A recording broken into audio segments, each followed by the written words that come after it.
Hey guys, George here with another progress update on things I've done today to move me closer towards my goals. It occurred to me actually just the other day that when I introduce these videos, normally I don't say anything. I just kind of plow straight on with, today I've done this. This is where I'm at with things. I'm feeling like this at the moment. Um, and I don't actually kind of introduce them. It's things I think I used to do way back in the beginning of the year when I started doing these videos. So I think it's probably a good practice to get back into. So just something that popped into my mind earlier this week. But today I have been mostly writing. It's actually my daughter's 11th birthday today, so I did a little bit of writing about my reflections of when I was 11, which is an age that I can very, very clearly remember. Well, 10 and 11 in particular, they were the years that I went to boarding school in Somerset when I was 10. We were living in Germany at the time, and I can distinctly remember what it felt like, all the kind of the sights, the sounds, the smells, all of that. I remember very, very distinctly. I had a lovely time, wonderful time at boarding school. But because I was young for my year, and I then repeated it the second year. So when I just turned 11, birthday's in September, so just a few days after I turned 11, I was back at school again, and I could just remember myself feeling completely brimming with certainty, because I was now a year up, and I was repeating the year again, which I was thrilled to be doing, because then I was with my the age group that I should have been with. But what that meant was that I had that head start. I had something that kind of differentiated me, and I remember feeling that sense of certainty that I knew what was going on.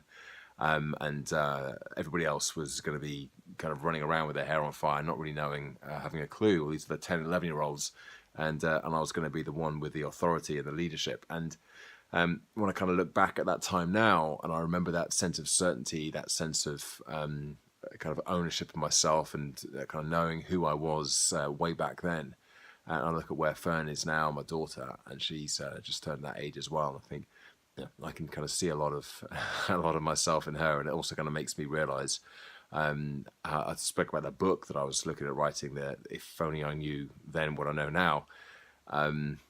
The things that I'm trying to teach her and nurture her with, and share my ideas, my thinking, making sense of the world around her. Kind of looking back at when I was 11, I'm going to dig out my diaries. I've decided this weekend I'm going to try and find the diaries that I kept when I was 11 years old. I think I kept them from the age of 11 up to the age of 18. So I've got a good few years worth of daily diaries to kind of dig through, even though I'm pretty sure the first couple of years were in a code that, that I've long forgotten, or I'm sure I can decipher it. But yeah, so that's what I've been kind of thinking about and writing about today. And again, I've kind of looking at, well, where's the connection between this? Well, there's a couple of things. Well, first of all, where's the connection between all this and the speaking stuff, the speaking goals? And again, it's just about eking out those stories, finding where those, where my own experiences cross over with the messages that I want to teach and share. One thing I've really, really focused on over the last few years is sharing more stories, personal stories, and stories about to kind of highlight and demonstrate ideas that I want to share. There's a lot of power in there. And I remember years ago when I used to teach just teach running workshops. I was very aware that I'd never tell any stories, and there was nothing. It was all just factual, technical information. And although I kind of thought they were pretty good workshops, I'm sure that with some stories in there, they could have been even better. But I always struggled with that idea. So I feel like kind of I'm getting better at that now. And the more I write stories, the more I think about them, the easier it becomes to tell them. So that was one thing. The other thing was I realized today that there probably is something else that I'm really missing out on at the moment with the whole pursuing the goal of becoming a professional, an established professional motivational wellbeing speaker. And that is actually honing the skills of speaking itself. Now, there are various ways that I can do this. One of them is these daily videos and my regular webinars, my regular videos through social media channels and so on. So that's all definitely helping, and a really big movement in the right direction.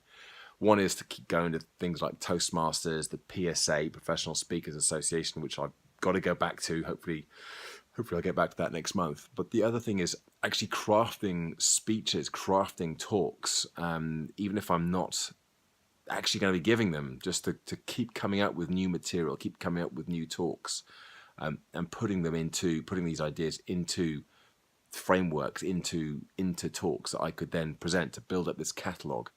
And that's something else that I'm not doing. The reason I'm not doing that, if I've kind of been brutally honest, is that I don't tend to work very well unless I have some kind of deadline.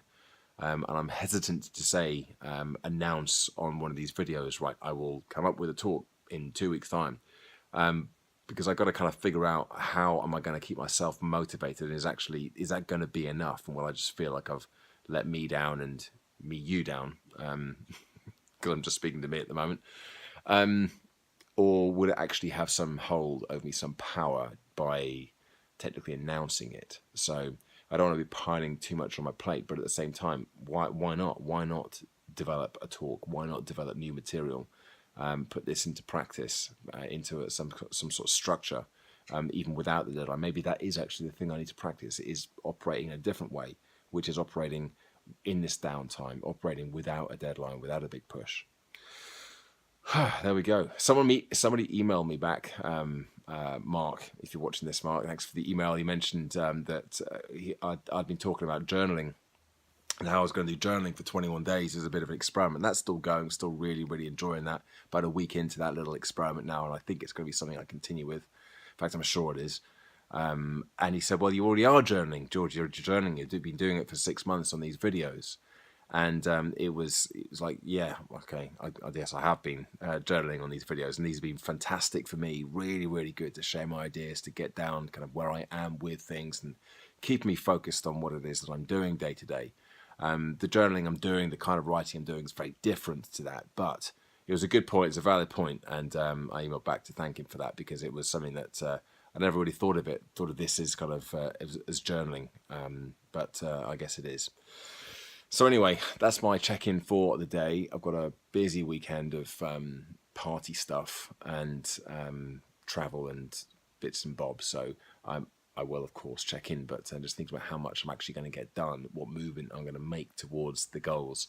But like I did last week, I will be sitting down at some point, even if it's just for 10 minutes, to plan out the week ahead, to think about what I reflect on the week that's just gone and plan out the week to come.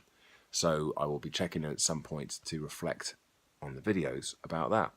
Subscribe, like the video, do all the good things, leave a comment if you want to, email me if you want to. I'll get back to you, and I'll speak to you soon. Thanks then, bye for now.